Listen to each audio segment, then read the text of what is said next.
अस्सलाम वालेकुम dear students. पिछले लेक्चर में हमने पढ़ा था कि पार्टीशन ऑफ बंगाल किसके दौर में हुआ और किसने किया और कब किया गया।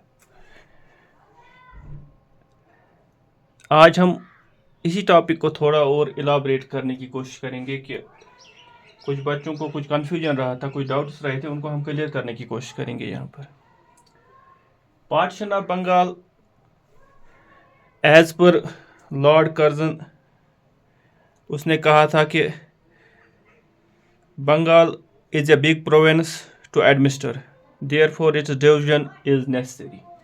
उसने कहा कि बंगाल जो है ये एक बहुत ही बड़ा सूबा है और इसको एडमिनिस्टर करना बहुत ही मुश्किल है, दो इट्स डिवीजन इज नेसेसरी। तो इसी बिना पर लॉर्ड कर्जन के ही दौर में फिर लॉर्ड कर्जन ने पहले तो 1902 में ही इसकी पेशन गोई की थी कि बंगाल को हम पार्टीशन करने वाले हैं, क्योंकि एक दिन उसने अपने स्पीच में कहा था जो कि ढाका में हुआ था, जो प्रेजेंट डे बांग्लादेश है। इस स्पीच में लॉर्ड कर्जन ने कहा था, I would like Indian Muslims to enjoy same power which they used to enjoy during Mughals. मैं चाहता हूं कि हिंदुस्तान के जो मुस्लिम्स हैं ये उसी पावर को एंजॉय करे, वैसे ही एंजॉय करे यहाँ पर जैसे ये मुगल्स के दौर में पावर को एंजॉय करते थे। उसी तरह मैं चाहता हूँ कि आज के इंडियन मुस्लिम्स भी वही उसी तरह से एंजॉय करें। वो इसने एक हिंट दी थी कि हम बंगाल को पार्टीशन करने वाले हैं, और ये इसके दिमाग में पहले ही चल रहा था, क्योंकि जो बंगाल था, बंगाल उस वक्त कंसिस्ट कर रहा था टोटल पॉपुलेशन तकरीबन 85 मिलियन।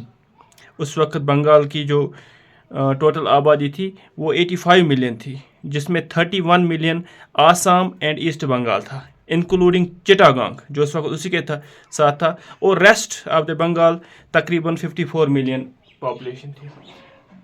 और इसने यही बहाना बनाकर बंगाल को पार्टीशन करने का सोचा कि ये एक बड़ा प्रोविंस है और इसको एडमिनिस्टर करना मुश्किल हो रहा है। फिर इसने पहले ही इसकी जो दाग बेल डाली 1902 में, इसने एक कमीशन अंडर एंड्रू फ्रेजर बिठाया, जिसने फिर 1904 में इस एंड्रू फ्रेजर ने यही पार्टीशन कमीशन जो इसने बिठाया था अंडर एंड्रू फ्रेजर 1902 में, फिर उसने अपना जो रिपोर्ट है वो 1904 में दिया। फिर क्या हुआ कि जुलाई 1905 को प्लान हुआ पार्टीशन का प्लान जो बना वो 20 जुलाई 1905 को बना, लेकिन असल में जो फॉर्मली डन किया गया वो फिर 16 अक्टूबर 1905 को फिर बंगाल को ऑफिशियली पार्टीशन किया गया। तो ये कुछ वो कंसेप्ट थे जो आपको क्लियरली होनी चाहिए, क्योंकि किसी वक्त क्वेश्चन आ सकता है कि जो पार्टीशन का कमीशन था वो किस टाइम बना और वो जो उसके चेयरमैन थे उसका नाम क्या था। ये भी याद रखना कि उसका नाम था एंड्रू फ्रेजर। और फिर उसने ही 1904 में पार्टीशन कमीशन का वो जो रिपोर्ट थी वो सबमिट की, और फिर 20 जुलाई 1905 को पार्टीशन प्लान हुआ, और ऑफिशियली फिर 16 अक्टूबर 1905 को पार्टीशन हुआ, फॉर्मली डन।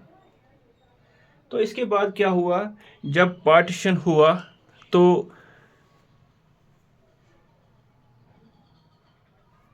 इसके खिलाफ बंगाल में बहुत सारी बगावत देखने को मिली।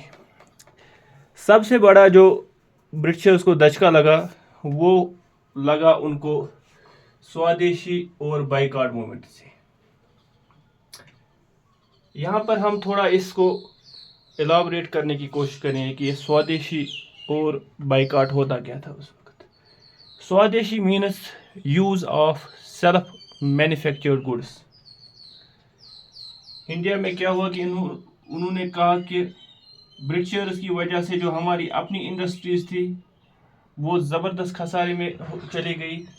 अब सारा जो इंडिया में कुछ भी चलता था वो सारा मशीन मेड था और यूरोप से आता था। जो अपने कारखाने हिंदुस्तान में थे वो तकरीबन बंद पड़े थे। तो इन्होंने क्या कहा, इन्होंने कहा हम एक मूवमेंट लॉन्च करेंगे अगेंस्ट ब्रिटिशर्स, ہم swadeshi and boycott. Swadeshi means use of self manufactured goods and boycott means boycott of foreign goods. تو یہ ان کا ٹارگیٹ تھا during swadeshi and boycott movement.